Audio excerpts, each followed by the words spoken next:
Hey there, Sean Bailey, and welcome to this video. Today we're going to talk about some email automation. I'm going to show you how to set this up in ClickFunnels. If you don't have the Actionetics and you're just using just plain ClickFunnels hooked up to an external autoresponder, and I'm going to show you how to do some kind of cool segmentation because you don't want to send the same marketing message to everyone when they come in. There's going to be different levels, layers, nuances to your niche or market. And you're going to want to have your messages set up appropriately. So if somebody opted in into my list here, now this is something that I'm going to be setting up myself as well here.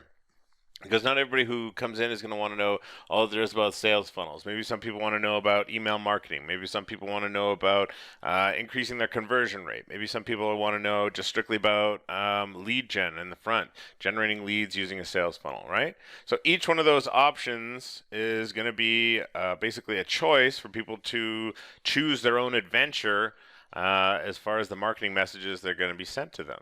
Right? So I'm going to show you, we'll kind of draw this out for you so that you can understand how it goes and see kind of a visual representation of it. And then I'm going to show you over in my actual email autoresponder service how this is actually the technical side of how this is set up. It won't get too technical. It's actually pretty easy once you see it in action.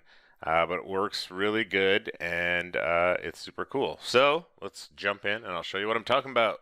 Okay, here we are in trusty MS Paint to show me, to do all the hard work for me here. So here's our landing page, our ClickFunnels landing page. So someone clicks on our ad or on our link below our video or whatever they click on that's generating traffic to this page here, they're going to come to our ClickFunnels landing page. So here we're going to have like our headline, maybe we'll have a picture of like a free ebook they're going to download, and then we've got our fields, name, then we've got email, then we're going to have like a button that says submit and give me that thing, right? So here, we'll just name this real quick. And after they opt in, typically what's going to happen is they're going to opt in and then we're just going to send them one single email sequence. People do this a lot here.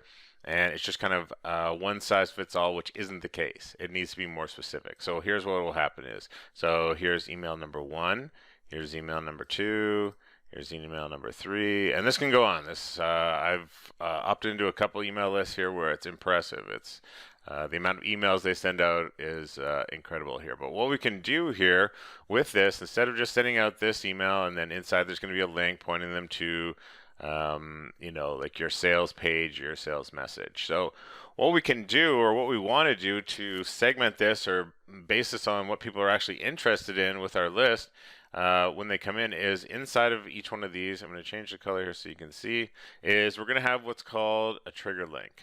And I'll show you an example of this inside. So we've got the message, hey, your email, text, all that kind of stuff. And then we've got trigger links.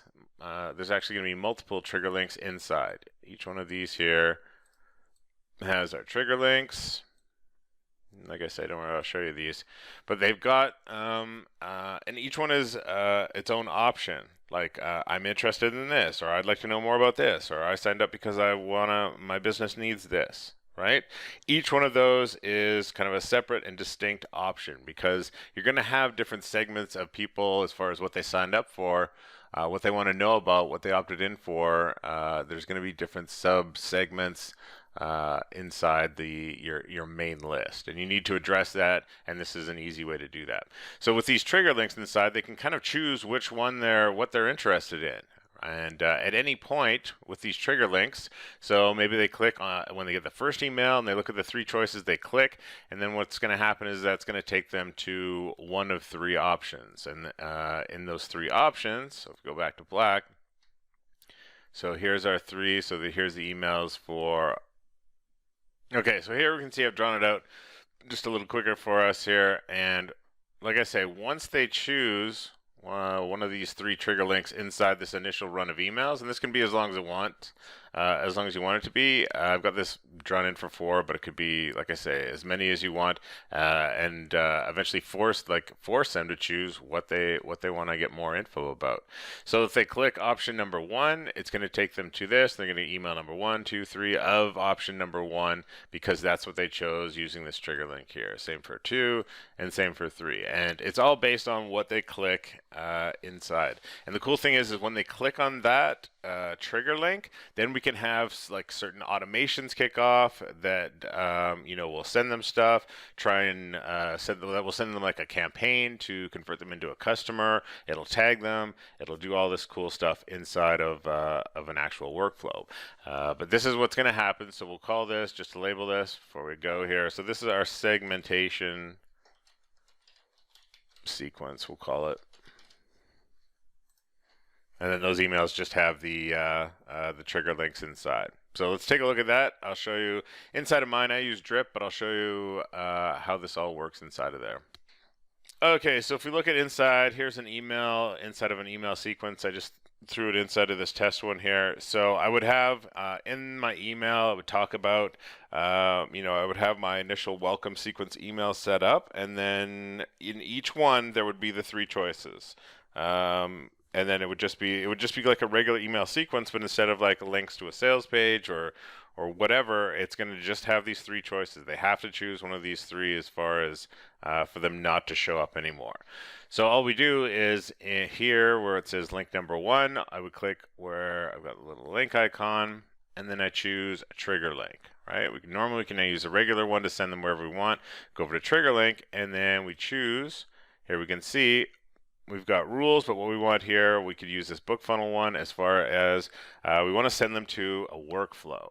So all we have to do is do that for each one of these 3 links. And so if they click link number 1, they're going to go to a workflow. If we take a look at the workflows inside of Drip here, so if we take a look at the workflows inside of Drip, here we can see if they click a trigger link, it starts this workflow. And these things go from top to bottom. So here they've clicked a trigger link, so now they're going to start this workflow.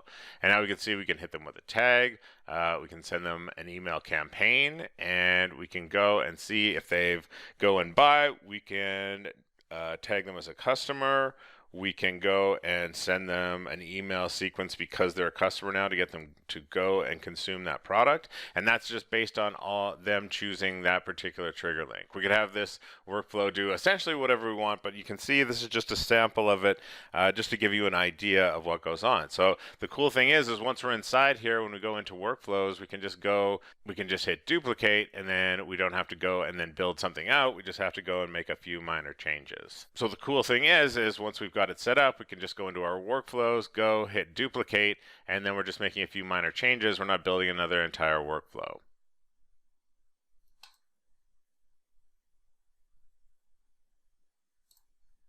And then again, we would just go through for link number 2, click onto the link here, set it up as a trigger link, and then I would go and then just customize that. And then once that's done, I could go and just insert those into every email in that initial segmentation sequence, right?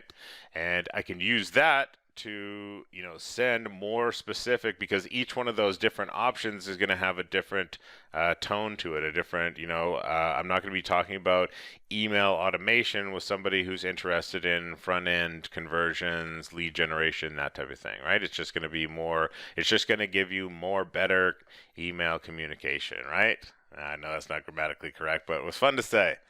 So that's it. That's how to set up and do your own email automation inside of, if you're using ClickFunnels, whatever you're using here, but you see to go and segment and give people more customized and tailored marketing messages, and you will get better results if you do that. I'm going to implement it myself, but I just want to give you a little insider look at how it works there.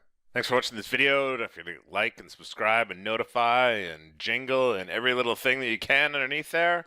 And I hope that answers some of your questions in regards to sales funnels. But if you ever wondered how do funnels actually make money for different types of businesses, then I've got a video training. I'll have a link pop up on the screen right about meow.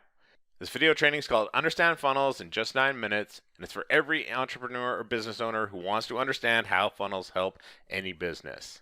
Also on the next page, you'll get all the details about how you can immediately start getting traffic to your sales funnel using my video traffic strategies. Thanks for watching. I'll see you in the next video.